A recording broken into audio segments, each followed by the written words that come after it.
কিছুডোরও হার থেকে অনেক ভালো।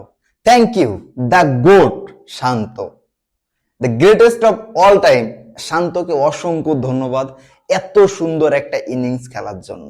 দ্বিতীয় বাংলাদেশি হিসাবে 2 ইনিংসে 2টা সেঞ্চুরি হাঁকালেন আমাদের ভাই, আমাদের বন্ধু নাজমুল হোসেন শান্ত।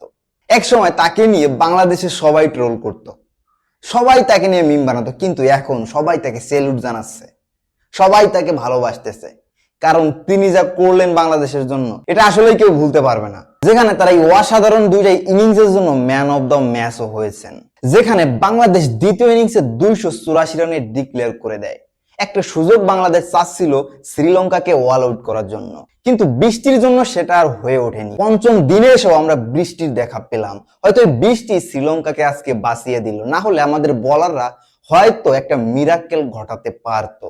দ্বিতীয় ইনিংসটা যদি আমরা লক্ষ্য করে একটু দেখি, তাহলে সাদমান মুশফিক এবং নাজমুল হোসেন শান্ত ছাড়া সবাই মোটামুটি কোল্যাপস করেছে।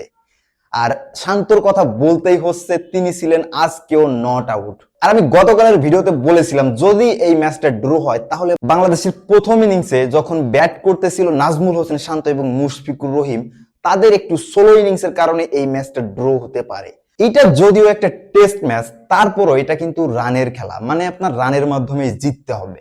এক্ষেত্রে বাংলাদেশের একটু স্ট্রাইক রেটটা বাড়িয়ে যদি ব্যাট করতে পারতো প্রথম ইনিংসে, তাহলে হয়তো আজকের ম্যাচটা ড্র হতো না, বাংলাদেশ জিততে পারতো। তো যাই হোক, ড্র হয়েছে, সমস্যা নেই। বাংলাদেশ অনেক ভালো খেলেছে এই ম্যাচটা, স্পেশালি যদি ব্যাটিং অর্ডার বলতে যাই, অনেক অনেক ভালো খেলেছে।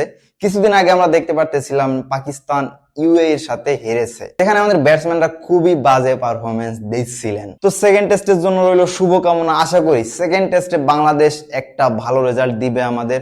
আর আমি এই টেস্ট শুরু হওয়ার আগে বলেছিলাম যে বাংলাদেশের স্কোর আমার কাছে পার্সোনালি খুব ভালো লেগেছে। আপনারা আশাবাদী থাকতে পারেন, বাংলাদেশ খুব ভালো একটা রেজাল্ট আমাদের উপহার দিতে পারবে। তো সবাই ভালো থাকবেন, সুস্থ থাকবেন, কিপ ওয়াচিং।